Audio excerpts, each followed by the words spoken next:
আমার মামাতো বড় ভাই আতিক তার বিয়ের জন্য মেয়ে দেখতে সব সময় আমাকে সাথে নিয়ে যায়। এখন পর্যন্ত 7-8টা মেয়ে দেখেছি, কিন্তু তার কোনো মেয়ে পছন্দ হয় না। মেয়ের সামনেই মেয়ের বাড়ির লোকদের হুটহাট উনি বলে দেন, মেয়ে আমার পছন্দ হয়নি, মেয়ে কালো, বেটে মুটা, ইত্যাদি ইত্যাদি। আমি অনেকবার তাকে বোঝানোর চেষ্টা করেছি সবার সামনে মেয়েকে এইখানে অপমান করা উচিত না, কারণ সৃষ্টিকর্তা তাকে এমন ভাবেই বানিয়েছেন, এতে মেয়ের কোনো হাত নেই। তোমার মেয়ে পছন্দ না হলে পরবর্তীতে ফোনে তাদের ভদ্রভাবে জানিয়ে দিবে মেয়ে তোমার পছন্দ হয়নি, কিন্তু এইভাবে মেয়েটাকে সবার সামনে ছোট করার কোনো মানেই হয় না। কিন্তু আতিক ভাই আমার কোনো কথা শুনে না, বারবার উনি এই কাজটাই করে। আজ যখন আতিক ভাইকে নিয়ে মেয়ে দেখতে গেলাম, মেয়েকে দেখেই উনার পছন্দ হয়ে গেল। ভয়ঙ্কর রকম সুন্দরী মেয়ে, সবুজ শাড়ি, খোলা চুল, ঠোঁটে হালকা গোলাপি লিপস্টিক আর গাঢ় চোখের কাজলে মেয়েটাকে অপ্সরার মতো লাগছে। আতিক ভাই হা করে তাকিয়ে থেকে বলল, মেয়ে আমার পছন্দ হয়েছে, আমি এই মেয়েকেই বিয়ে করব। এমন সময় মেয়েটি আতিক ভাইকে দেখে রেগে গিয়ে বলল, আমি এই মদন মার্কা ছেলেকে বিয়ে করব না। এই ছেলেকে বিয়ে করলে এই ছেলের সামনে আমি কখনোই হাই হিল জুতা পরতে পারবো না। এই ছেলে আমার নিচে পড়ে থাকবে। তাছাড়া ওর গায়ের রং দেখে মনে হচ্ছে আফ্রিকার জঙ্গল থেকে উঠে এসেছে।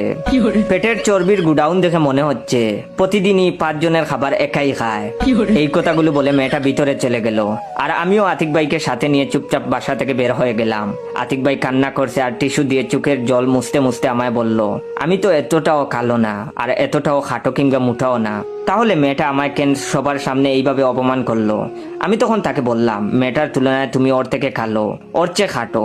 আমি বললাম, আতিক ভাই, এই পৃথিবীতে আমরা প্রতিটা মানুষ কারো না কারো কাছে অযোগ্য, তাই আমাদের কারো অহংকার করা উচিত না। তোমার এখন যেমন কষ্ট লাগছে, তার চেয়েও বেশি কষ্ট পেয়েছে ওই মেয়েগুলো যাদের তুমি অপমান করেছো। এমন সময় আমার ফোনটা বেজে উঠলো।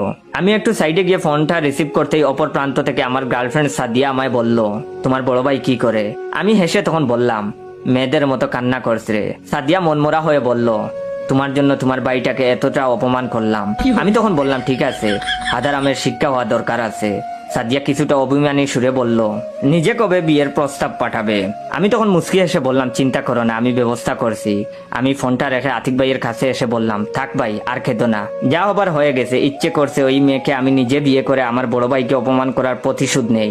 মুহূর্তের মাঝে আতিক ভাই চোখের জল মুছে বলল, একদম ঠিক বলেছিস, তুই দেখতেও স্মার্ট আছিস আর ভালো জবও করিস। এই মেয়ের সাথে যেভাবেই হোক তোকে আমি বিয়ে করাবো। আমি তখন আমতা আমতা করে বললাম, কিন্তু বাবা মা রাজি হবে তো? তখন আতিক ভাই বলল, ফুফা ফুফিকে আমি দেখে নিব, তুই শুধু কথা দে বিয়ের পর মেয়েকে এমন নির্যাতন করবি যেন হাড়ে হাড়ে টের পায় আমাকে অপমান করার মজা। আমি খুব সিরিয়াস হয়ে বললাম, তুমি চিন্তা করো না, প্রতিটা রাতে এই মেয়ের উপর নির্যাতন চালাবো, তুমি শুধু বিয়ের ব্যবস্থা করো। আমার বড় ভাইকে অপমান করেছে বলে কথা।